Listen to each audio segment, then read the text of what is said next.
అన్న నమస్తే. నమస్తేనా. మన ఎట్లుంది చెవెళ్ళలో రాజకీయం? బాగానే ఉంది. నా ఓటు అయితే కేసీఆర్కి వేస్తుంది సార్. అంటే కాసాని జ్ఞానేశ్వర్కి ఎంత మెజారిటీ వస్తుంది ఆయనకి?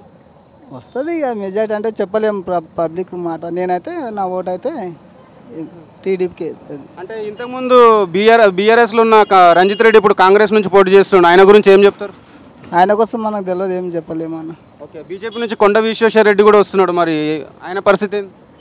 ఆయన కోసం కూడా తెలియదు అన్న. ఈ 4 నెలల కాంగ్రెస్ ప్రభుత్వం, రేవంత్ రెడ్డి గారి ప్రభుత్వం ఎలా అనిపించింది? ఏం బాగాలేదన్న. ఏం బాగాలేదు.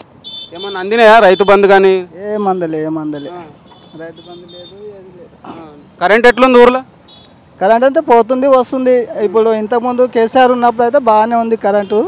ఇప్పుడైతే ఒక 15 నిమిషాలు 20 నిమిషాలు ఉంటుంది, పోతుంది వస్తుంది. మేకలకు దూలకు కూడా నీళ్ళు ఇబ్బంది ఉంది. మీకు పొలం ఏమైనా ఉందా? నేను తోర్ల ఫామ్ హౌస్లో పనిచేస్తాను. ఏం కరెంట్ అయితే లేదు. పొలం ఏమన్నా ఉంటే రైతు బంధు ఏమన్నా పడ్డది అందరికి? లేదు. ఇప్పుడు మా అల్లుండు కూడా ఉన్నారు కదా, వాళ్ళకు కూడా ఏం పడలేదు. ఓవరాల్గా 4 నెలల ఇప్పుడు రేవంత్ రెడ్డి పరిపాలన ఎట్లా అనిపించింది? నాకైతే ఏం బాగా అనిపించలేదు. కాసాని జ్ఞానేశ్వర్ ఓటు వేయాలంటే ఎందుకు వేయాలి? ఇప్పుడు ప్రభుత్వం మంచిది కాబట్టి వేయాలి, ప్రభుత్వం కోసం వేయాలి అంతే. ఇంకా ఒక ముదిరేష్ బిడ్డ అని ఓటు వేయాలంట. అందుబాటులో ఉంటాడా కాసాని జ్ఞానేశ్వర్? ఇక ఉంటాడు, ఇంకా ఉండాడంటే ఉంటాడు. అంటే భారీ మెజారిటీతో కాసాని జ్ఞానేశ్వర్ని గెలిపించుకుంటారు. గెలిపించుకుంటాం కూడా. ఓకేనా, థ్యాంక్ యూ. నమస్తే. నమస్తే. ఎట్లుంది రాజకీయం చెవెళ్ళలో? అంతా బాగానే ఉందన్న. ఎవరు గెలిచే అవకాశం ఉంది ఎంపీగా? కాసాని జ్ఞానేశ్వర్.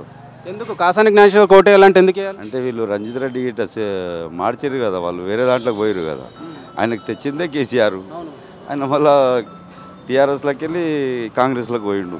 ఎందుకు మారిండంటావు? అంటే మన ప్రజల గురించే, సొంత లాభం గురించి? ప్రజల గురించి ఏముండదు అన్న, ప్రజల గురించి ఏంది, సొంత లాభాలు కూడా ఆయనకు బిజినెస్లు ఉన్నాయి కాబట్టి మారిండు ఆయన. ఇంకేముందంట. అంటే ఇప్పుడు కాసాని జ్ఞానేశ్వర్కి ఎంత మెజారిటీ వస్తుంది? కాసాని జ్ఞానేశ్వర్కు మ్యాక్సిమం 2 లక్షల మెజార్టీ రావాలా. అంటే ఇప్పుడు కాంగ్రెస్ నుంచి రంజిత్ రెడ్డి వస్తుండు. రంజిత్ రెడ్డికి వేయర్లే అన్న, ఇంకా కాంగ్రెస్ వాళ్ళు వేస్తున్నాయి కదా, టీఆర్ఎస్ వాళ్ళు అయితే వేయరు. లీడర్లు మారినారు కాకుంటే కార్యకర్తలు మారలే. కొండ విశ్వేశ్వర రెడ్డి కూడా మీరు బీజేపీ అంటున్నారు కాబట్టి, కొండ విశ్వేశ్వర రెడ్డి కూడా టీఆర్ఎస్ నుంచి వచ్చి మళ్ళీ ఆయన కూడా బీజేపీలోకి పోయిండు. ఆయనను కూడా ఎవరంతా ఆదరించడం లేదులే. అంటే ఇప్పుడు కాంగ్రెస్ గవర్నమెంట్ 4 నెలలు అయింది కదా, మీకు ఎలా అనిపించింది? కాంగ్రెస్ గవర్నమెంట్ ఏమైంది, దొంగ మోసం చేసి వచ్చినారు వాళ్ళంతా. ఏమి ఇచ్చినారు? అమలు చేసినామంటారు. ఎవరికి ఇచ్చినారు, ఎవరికి చేసినారు? మీకేమన్నా వచ్చినాయా? మీరు కూడా పేదోళ్ళే కదా, మీకేమన్నా వచ్చిందా? గ్యాస్ సిలిండర్ వచ్చిందా? కరెంటు బిల్లు మాఫ్ అయిందా? ఏమైంది? కరెంటు బిల్లు వచ్చినా 1 నెల వస్తుంది, ఇప్పుడు ఎండాకాలం మళ్ళీ 3 వేలు వస్తుంది. ఇంకేమో కరెంట్ ఎట్లా ఉంటుంది? ఒడ్లు ఎంత నాశనం అయిపోతున్నాయి, మొత్తం నీళ్లు లేవు. ఖాళీ కాళేశ్వరం డ్యామ్ అని ఏదో జనాలకు మోసం చేసి ఉన్న నీళ్లు కూడా మొత్తం పాడు చేసారు కదా. వర్షాకాలం కూడా లేదు. రాజకీయ నాయకులు ఉంటే కూడా దేశం మీద మంచిగా ఉండాలి, వాతావరణం కూడా మంచిగా ఉంటుంది.